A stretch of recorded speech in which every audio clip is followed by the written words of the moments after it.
29 RBL dengan anggota saya Pradesta Septiana dengan NIM 1221260 dari Prodi Teknik Geofisika. Saya Vanessa Saragi dengan NIM 122190063 dari Prodi Teknik Industri. Saya Timothy Caleb dengan NIM 1240045 dari Teknik Telekomunikasi. Saya Tambo Syanturi dengan NIM 1223636 Prodi Teknik Material.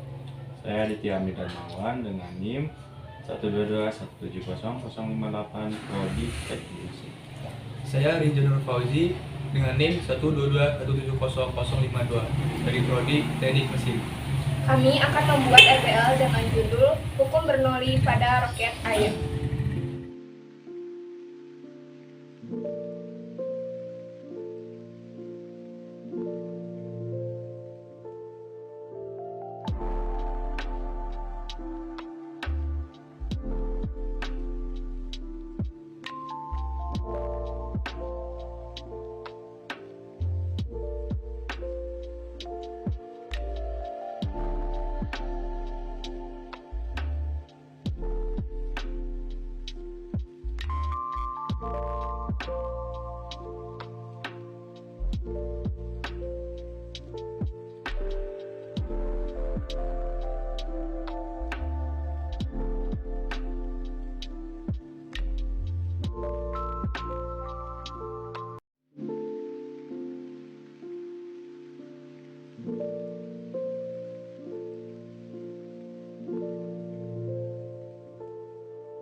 Hukum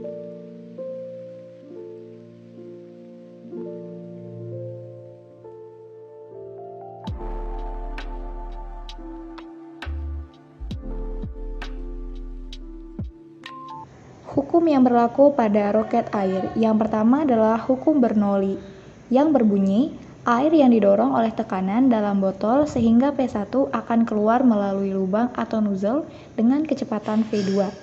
Karena selisih tinggi titik H1 dan H2 sangat kecil, sehingga persamaan menjadi P1 kurang P2 tambah rho kali Y dikali H1 kurang H2 sama dengan setengah rho dikali V2 pangkat 2 kurang V1 pangkat 2. Maka kecepatan air ketika dari lubang adalah P1 kurang P2 sama dengan setengah rho dikali V2 pangkat 2 kurang V1 pangkat 2. Dengan menggunakan hukum kontinuitas, maka V2 sama dengan akar dari 2 dikali P1 kurang P2 per rho kurang V1 pangkat 2. Sehingga persamaan akan menjadi V1 sama dengan A1 per A2 dikali V2. Dengan A1 adalah luas penampang botol dan A2 adalah luas penampang lubang atau nozzle. Yang kedua, hukum Pascal, yang bunyinya, tekanan yang diberikan pada zat cair di dalam ruang tertutup akan diteruskan oleh zat cair itu ke segala arah dengan sama besar. Penerapan hukum ini pada roket air adalah ketika udara dipompakan ke dalam roket, air akan terdorong oleh tekanan udara dalam roket yang menekannya ke segala arah. 3. Hukum kekeh momentum. Ketika air didorong ke bawah, maka roket akan bergerak dengan kecepatan tertentu pada peristiwa A. Ini berlaku hukum kekekalan momentum.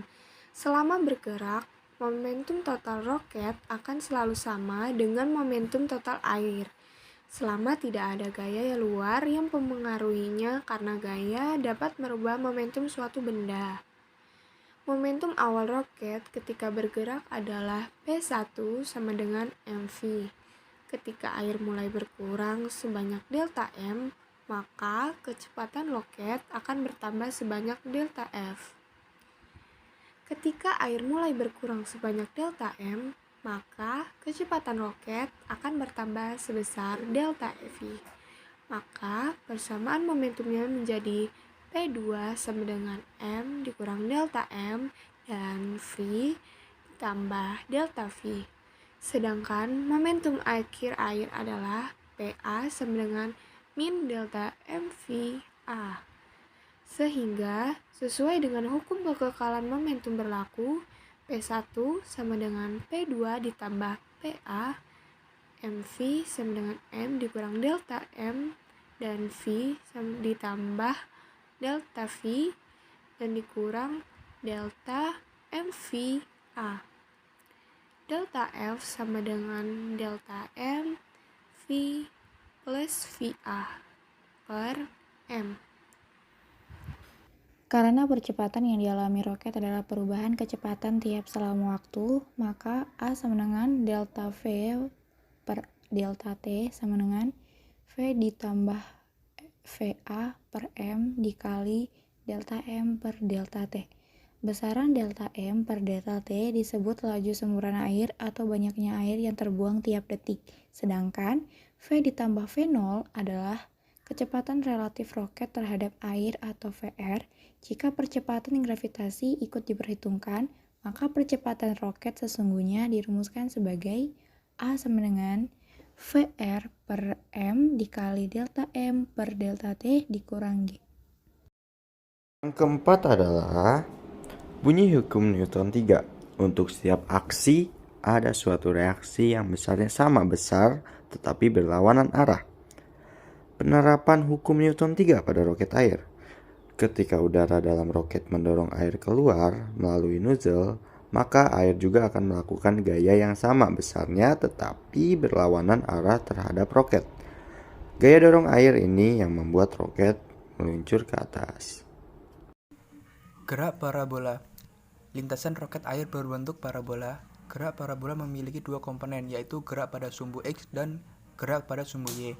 Persamaan posisi setiap saat dirumuskan sebagai gerak arah horizontal X sama dengan F0 T sama dengan V0 cos delta kali T. Gerak arah vertikal Y sama dengan V 0 Y min 1/2 GT kuadrat sama dengan F0 sin delta min 1/2 GT kuadrat. Ketinggian maksimum H sama dengan F V kuadrat 0 sin 2 delta per 2G. Jarak maksimum R V kuadrat 0 sin 2 delta per G.